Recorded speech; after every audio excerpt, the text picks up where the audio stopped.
Hello नमस्कार दोस्तों। इस वीडियो में हम लोग हिंदी वर्णमाला से रिलेटेड जो भी क्वेश्चंस इसको देखने का प्रयास करेंगे। ये हमारे जो है यूपीएसआई और लेखपाल जितने भी वीडियो जितने भी यूपीएसएससी के थ्रू जितने भी एग्जाम होते हैं सबके लिए इंपॉर्टेंट होने वाला है। तो चलिए इसको देखते हैं। 10 मिनट का वीडियो होगा। यहाँ पे देखते हैं एक के उच्चारण में डॉट डॉट और डॉट डॉट की सहायता ली जाती है। रिक्त स्थान हेतु सही विकल्प चुनें। इसमें किसका यूज़ किया जाता है? इसमें कंठ और तालु का यूज़ किया जाता है। ठीक है, तो यहाँ पे जो है किसका यूज़ किया जाता है? कंठ और तालु का यूज़ किया जाता है, ये पता होना चाहिए। तो यहाँ पे ए के उच्चारण में कंठ और तालु का यूज करा जाता है। ठीक है, ई के उच्चारण में कंठ और तालु की सहायता ली जाती है। वा के उच्चारण में दंत और ओष्ठ की सहायता ली जाती है। ये जो है हमको थोड़ा सा यहाँ पे पता होना चाहिए। ये यूपीएसआई बैच, ये प्रीवियस ईयर क्वेश्चन है 2017 का। आगे लिखा है वर्णमाला का कौन सा अक्षर पुल्लिंग नहीं है? तो वर्णमाला का कौन सा अक्षर जो है पुल्लिंग नहीं है? यहाँ पे आपका ऑप्शन कैसे ही होगा? यहाँ पे ई एन बड़ी ई। ठीक है, ये जो है पुल्लिंग नहीं है। तो यहाँ पे वर्णमाला का अक्षर ई एन बड़ी ई अक्षर पुल्लिंग नहीं होता है। जैसे सूची, मोनी, ध्वनि आदि। निम्न में कौन सा शब्द में री की मात्रा का उपयोग हुआ है? तो आपको बताना है क्रिया, वर्षा, रिपु एंड वृष्टि। तो आपका यहाँ पे जो है आंसर क्या होगा? यहाँ पे जो है ये वृष्टि में हुआ है। ठीक है, वृष्टि में जो है री की मात्रा का जो है प्रयोग हुआ है। तो ये आपको पता होना चाहिए। निम्न से कौन से शब्द में री की मात्रा का उपयोग हुआ है? तो यहाँ पे वृष्टि में हुआ है। वृष्टि शब्द में री की मात्रा का उपयोग हुआ है। वृष्टि होता है वा, री, सा, टा एंड ई, इन सब से मिलके जो है बना होता है, जिसमें जो है री आपको एकदम क्लियरली विजुअल दिख रहा है। आगे लिखा है हिंदी शब्दकोश में छा का कर्म किस वर्ण के बाद आता है? तो यह जो है का के बाद होता है। ठीक है, आंसर आपका क्या होगा? का के बाद होगा, क्योंकि यह जो है किससे मिलके बना होता है? का प्लस सा से मिलके बना होता है। ठीक है, ये चीज़ है। और ये जो यहाँ पे है सब इसके बाद में आते हैं। ये चीज़ है। हिंदी वर्णमाला का वर्ण के बच्चा अच्छा आता है, यह संयुक्त अक्षर है। प वर्ग का उच्चारण स्थान क्या होता है? प वर्ग का जो उच्चारण स्थान होता है वो क्या होता है? नासिक पे होता है। ठीक है, प वर्ग जो है यहाँ पे देखो कंठ में क्या आता है? कंठ में का वर्ग आता है, तालव्य में चा वर्ग आता है, मूर्धन्य में टा वर्ग आता है, दंत में जो है यहाँ पे ता वर्ग आता है ना, ओष्ठ में यहाँ पे पा वर्ग आता है। ठीक है, तो याद रखना। सॉरी, ये नासिक नहीं होगा, ये ओष्ठ था। ये जो आपका आंसर यहाँ पे क्या था? सी करेक्ट था। ठीक है, तो यहाँ पे पावर के अंतर्गत क्या आता है? आपका ओस्ट आता है। ठीक है, तो कंठ हो गया, कंठ हो गया आपका जो कि कावर के अंतर्गत आता है। यहाँ पे तालंत में जो है आपका चा वर्ग आता है, मूर्धन्य में जो है आपका टा वर्ग आता है, दंत में आपका ता वर्ग आता है, ओष्ठ में आपका पा वर्ग आता है। अतः पावर का उच्चारण स्थान जो होता है यहाँ पे ओष्ठ होता है। इसमें से री क्या है? री जो है इसमें से क्या है? स्वर है, व्यंजन है, संयुक्त व्यंजन है, दोनों है। तो री आपका क्या होता है? ये स्वर होता है। ठीक है, हिंदी वर्णमाला में 4 हस्व स्वर व 7 जो है दीर्घ स्वर होते हैं। तो इसमें हस्व स्वर के अंतर्गत ये आता है आ, ई, उ, री। ठीक है, ये जो है टोटल अगर देखा जाए तो हिंदी वर्णमाला में टोटल 11 जो है स्वर होते हैं, जिसमें 4 हस्व और 7 दीर्घ होते हैं। इसमें जो है आपका हस्व स्वर में जो आपका आ, ई, उ, री ये जो आते हैं। एंड यहाँ पे अगर देखा जाए तो यहाँ पे बड़ा, बड़ी ई, बड़ा ऊ, ए, ओ ये दीर्घ स्वर के अंतर्गत आते हैं। यहाँ पे याद रखना री जो होता है ये हस्व स्वर के अंतर्गत आता है। ठीक है, आ, ई, उ, री ये जो है हस्व स्वर के अंतर्गत है। किसका उच्चारण स्थान दंत है? तो दंत जो है किसका उच्चारण स्थान है? तो यहाँ पे आपका आंसर क्या होगा? ना। ना का जो उच्चारण स्थान है वो क्या है? दंत है। ठीक है, तो जो ना है उसका उच्चारण स्थान क्या है? दंत। याद रखना, क्योंकि कंठ में क्या आता है? का वर्ग आता है। का में यहाँ पे 5 होते हैं टोटल। यहाँ पे का, खा, गा, घा अंगा हो गया। तालव्य में चा वर्ग आता है, जिसमें चा, छा, जा, झा यहाँ होता है। एंड मूर्धन्य में यहाँ पे आपका टा वर्ग आता है, जिसमें टा, ठा, डा, ढा रा होता है। दंत में आपका ता वर्ग आता है, जिसके अंतर्गत ता, था, दा, धा, ना। तो ये आपका ना पूछा तो ये किसके अंतर्गत आता है? क्योंकि ये ता वर्ग के अंतर्गत आता है इसलिए ये दंत में आएगा। ठीक है, अगेन यहाँ पे था ओस्ट में आपका क्या आता है? ओस्ट में जो है पा वर्ग आता है। ऑलरेडी भी क्वेश्चन देख चुके हैं। यहाँ पे पा, फा, बा, भा, हाँ ये जो है आपका हो गया। अगेन है कौन सा वर्ण पंचमाक्षर है? ठीक है, पंचमाक्षर है तो इसमें जो है माँ जो है ये पंचमाक्षर के अंतर्गत आता है। याद रखना कौन सा वर्ण पंचमाक्षर है? तो यहाँ पे माँ जो है ब्राह्मी लिपि या उससे व्युत्पन्न अधिकांश लिपियों की वर्णमाला के प्रत्येक वर्ण के 5वें वर्णों के समूह पंचमाक्षर कहते हैं। देवनागरी में ड़ा, इया, ड़ा, ना एंड मा ये जो है पंचमाक्षर माने जाते हैं। ठीक है, या पंचम अक्षर माने जाते हैं। सॉरी, पंचमाक्षर या पंचम अक्षर माने जाते हैं। तो याद रखना यहाँ पे ड़ा, ड़ा, ड़ा, ना एंड मा, ये जो है पंचम अक्षर माने जाते हैं। क्योंकि इनमें कौन सा उस व्यंजन है, उस व्यंजन इसमें से कौन है, जो हा होता है ये आपका उस व्यंजन होता है। ठीक है, तो याद रखना उस व्यंजन जो है आपका हा है। ठीक है, हा करने से जो है गर्मी आती है। उस व्यंजनों से आशा उन व्यंजनों से जिनका उच्चारण रगड़ या घर्षण से उत्पन्न उष्म वायु से होता है। हिंदी 4 उष्म व्यंजन होते हैं, कौन कौन से हो, सा, बड़ा सा, खट्टी सा एंड छोटा सा एंड हा। ठीक है, ये जो है 4 उष्म व्यंजन होते हैं, तो यहाँ पे आपको पता होना चाहिए। मैक्सिमम हा से ही रिलेटेड पूछता है यहाँ पे। बड़ा सा, खट्टी सा, छोटा सा एंड हा जो है ये उष्म व्यंजन है। आगे लिखा, लेकिन कौन सा व्यंजन का उच्चारण तालु से होता है। ये जो है कंठ, ये जो है का वर्ग जो होता है, ये का वर्ग का जो है ये कंठ से होता है। तो यहाँ पे आंसर क्या होगा आपका, जा होगा। ठीक है, यहाँ पे जो है मतलब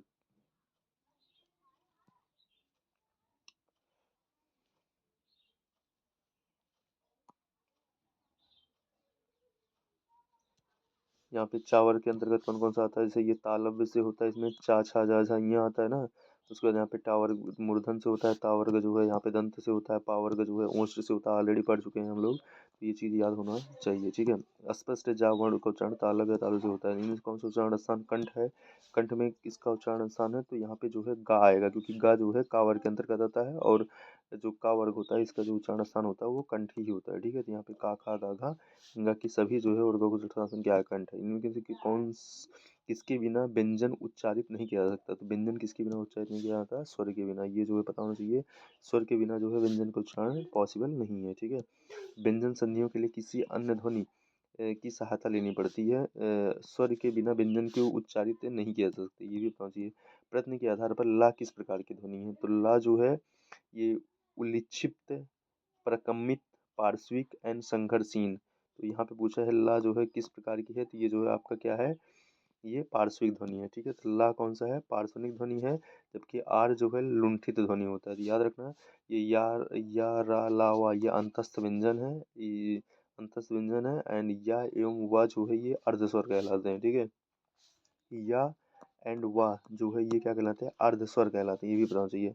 आर की जो ध्वनि होती है वो लुंठित होती है, और या ला की क्या होती है, पार्श्विक होती है। ठीक है, उसके बाद यहाँ पे लिखा है कि जो है घा गा ड़ा ठा ता में कितने आघोष व्यंजन है, तो आघोष व्यंजन कितने हैं, 2 हैं। ठीक है, आघोष व्यंजन 2 हैं, कौन कौन से हैं वो टा ड़ा, ये ता एंड ठा जो है ये दोनों आघोष व्यंजन है। ठीक है, तो याद रखना आघोष व्यंजन में स्वर तंत्री के कंपन कारण आवाज अधिक भारी नहीं होते हैं। हिंदी व्यंजनमाला में वर्गीय व्यंजनों में चलो ठीक है, इसको छोड़ते हैं यहाँ पे थोड़ा क्लियर विजुअल नहीं। नेक्स्ट देखते हैं यहाँ पे।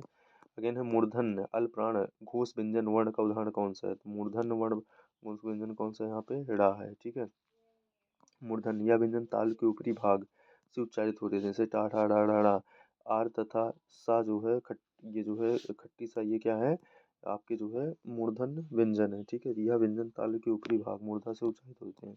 अल प्राण वर्णों के उच्चारण में कम हवा निकलती है, अल प्राण वर्णों के उच्चारण में कम हवा निकलती है। जैसे यहाँ पे का गा गा अंगा चा छा जना इया टा ठा डा डा डा ता ता तना पा पा मा मा, अल प्राण व्यंजन है। ठीक है, तो ये भी बताना चाहिए, का गा गा अंगा चा छा जना इया टा ठा डा डा डा ता था दा ना पा पा मा मा, अल प्राण व्यंजन है। ठीक है, घोष की बात करें, प्रत्येक वर्ग का तीसरा चौथा व पांचवा वर्ण घोष वर्ण करता था। प्रत्येक वर्ग अभी हम लोगों ने देखा था यहाँ पे का वर्ग, चा वर्ग, पा वर्ग, तो इन सब में जितने भी वर्ग होते हैं, वर्ग का जो तीसरा चौथा और पांचवा, ठीक है, 3 4 5 345 याद कर लो, 3 4 5 3 4 5 मत करो, तो उसको उसको क्या कहते हैं, वर्ण घोष से याद रखना 3 4 5। ठीक है, प्रत्येक वर्ग के जो 3 4 5 होते हैं उनको क्या कहते हैं, वर्ण घोष कहा जाता है, वर्ण घोष वर्ण होते हैं। अतः जो है ड़ा जो है मूर्धन्य अल्पप्राण घोष व्यंजन वर्ण है। अगेन यहाँ पे है कंठ महाप्राण घोष व्यंजन का वर्ण कौन सा है, तो यहाँ पे कंठ, कंठ का कौन सा है, का वर्ग है, का खा गा अंगा। तो यहाँ पे पूछा है कि जो है घोष, अभी हम लोगों ने देखा था यहाँ पे ये जो गा, ये जो है यहाँ पे देखो का खा तो नहीं होगा। उसके बाद यहाँ पे जो है आपका हा तो इसका भी नहीं है, तीसरे में है कौन सा, ये ड़ा वाला है, क्योंकि हम अभी देखा था 3 4 5 ही होते हैं। 3 4 5 में ये और ये तो दिया नहीं है, दिया है कौन सा 5 वाला, तो ये 5 वाला हो जाएगा। यहाँ पे महाप्राण प्रत्येक वर्ग के द्वितीय और चतुर्थ वर्ण प्लस उस व्यंजन जो है ये क्या कहलाते हैं, ये महाप्राण कहलाते हैं। ठीक है, प्रत्येक वर्ग का जो द्वितीय व चतुर्थ प्लस उस व्यंजन, ठीक है, ये क्या कहलाते हैं, ये महाप्राण कहलाते हैं। अभी हम लोग बताते थे 3 4 5 ये क्या कहलाते हैं, ये घोष कहलाते थे। ठीक है, जबकि यहाँ पे 2 और 4, ठीक है, 2 4, 2 का दुगना 4, तो 2 4 जो है और प्लस जो उस व्यंजन, अभी हम लोग देखा 4 जो है उस व्यंजन होते हैं। यहाँ पे ये जो है सास, बड़ा सा खट्टी सा छोटा सा एंड हा जो है ये उस व्यंजन होते हैं। इन सबको मिला के हम लोग क्या बोलते हैं, महाप्राण बोलते हैं। का वर्ग में जो है, अगर देखा जाए का वर्ग में जो है महाप्राण कौन को होता, तो का वर्ग का द्वितीय चतुर्थ वर्ग कौन हो गया, का खा गा घा अंगा, ये जो है यहाँ पे हो गया। चा वर्ग में यहाँ पे छा एन छा हो जाएगा, टा वर्ग का टा है ये हो गया, ता वर्ग का था एन दा होगा, पा वर्ग जो है यहाँ पे पा एन फा हो गया। तो टोटल 5 वर्ग हैं, ये भी बताना चाहिए। का खा गा, यहाँ पे का वर्ग होता है, चा वर्ग होता है, ठीक है, का वर्ग होता है, चा वर्ग होता है, टा वर्ग होता है, ता वर्ग पा वर्ग होता है। अब घोष प्रत्येक वर्ग के यहाँ पे तृतीय चतुर्थ एंड पंचम ये याद ही कर चुके हैं, 3 4 5। ठीक है, तो यहाँ पे का वर्ग में ये हो गया, इतने निकल के आएंगे, और चा वर्ग के इतने निकल के आएंगे। उसके बाद जो है यहाँ पे टा वर्ग के इतने निकल के आएंगे, ता वर्ग के इतने निकल गए, पा वर्ग के इससे एक चीज़ हमको ये पता चलता है कि जो है, जो मतलब कि वर्ग का जो चतुर्थ वाला है वो जो है महाप्राण और घोष दोनों होता है ना, क्योंकि चतुर्थ वाला इसमें भी कॉमन है, इसमें भी कॉमन है। तो जो है ये महाप्राण और जो है घोष दोनों होता है, तो ये भी हमको पता होना चाहिए। और अंतस्थ व्यंजन में यहाँ पे यारालावा एंड हा, यारालावा एंड प्लस हा, तो ये के अनुसार यहाँ पे कंठट महाप्राण, महाप्राण घोष कौन सा होगा, यहाँ पे हा होगा। तो इस प्रकार से हम चीज़ें निकाल सकते हैं, मतलब देखेंगे सब मिला के कौन सा कॉमन निकल रहा है। अगेन मूर्धन्य महाप्राण अघोष व्यंजन वर्ण का उदाहरण कौन सा है, तो यहाँ पे मूर्धन्य व्यंजन टा वर्ग के वर्ण जो है कौन से हो जाएंगे, यहाँ पे ये हो गया। उसके बाद जो है यहाँ पे क्या है आपका महाप्राण व्यंजन प्रत्येक वर्ग के द्वितीय चतुर्थ वर्ग, तो यहाँ पे जो है अगेन है टा वर्ग के महाप्राण व्यंजन, इस प्रकार से निकाल लेंगे जो कॉमन निकलेगा। कंठोस्थ दीर्घ स्वर का उदाहरण कौन सा है, यहाँ पे और जो है ये कंठोस्थ दीर्घ स्वर का उदाहरण है, याद रखना। दीर्घ स्वर ओ और है, तो यहाँ पे दो ही स्वर होते हैं, कौन सा ओ एंड और, जो है इसको कंठोस्थ दीर्घ स्वर कहा जाता है। ठीक है, अभी हम लोगों ने देखा हास्य स्वर होता था जिसमें 4 थे, दीर्घ स्वर में टोटल 11 थे, तो सॉरी टोटल 7 थे, जिसमें जो है ये ओ एंड और दोनों थे। ठीक है, अगेन किसमें री की मात्रा का उपयोग हुआ है, तो अभी हम लोगों ने देखा इसमें वृष्टि, वृष्टि में जो है री की मात्रा का उपयोग हुआ है। तो क्वेश्चन कई बार रिपीट भी होता है, तो याद रखना यहाँ पे वृष्टि हो गया, वृष्टि सब में री का उपयोग किया गया है। जबकि यहाँ पे जैसे और कुछ अन्य शब्द होते हैं, जैसे यहाँ पे प्रत्यऋण में होता है प्रत्यरण, यहाँ पे प्रत्यरण में जो है प्रत प्लस ऋण हो गया, मात्रण में यहाँ पे मात्र प्लस ऋण हो गया, एंड होतकार में यहाँ पे होत प्लस रिकार हो गया। अगेन यहाँ पे कंठ अल्प प्राण व्यंजन वर्ण का उदाहरण कौन सा है, तो यहाँ पे जो है आपको ये देखने मिलेगा, यहाँ पे का गा वाला जो है ये कंठ व्यंजन के वर्ण के व्यंजन का के अल्प प्राण और पंचम वर्ण। इस प्रकार से कॉमन जो कॉमन होगा उसको निकाल लेंगे, तो यहाँ पे आंसर क्या आ जाएगा, गा आ जाएगा। ओष्ठ अल्पप्राण घोष व्यंजन का उदाहरण कौन सा है, अभी हम लोगों ने घोष में देखा था, घोष में क्या होना चाहिए, 3 4 5 होना चाहिए। अल्पप्राण अभी हम लोगों ने देखा था ये चीज़ें हैं। अल्पप्राण में क्या होता है, प्रत्येक वर्ग के जो है 1 3 एंड 4 वर्ण, तो यहाँ पे क्या होता है 1 3 एंड 4।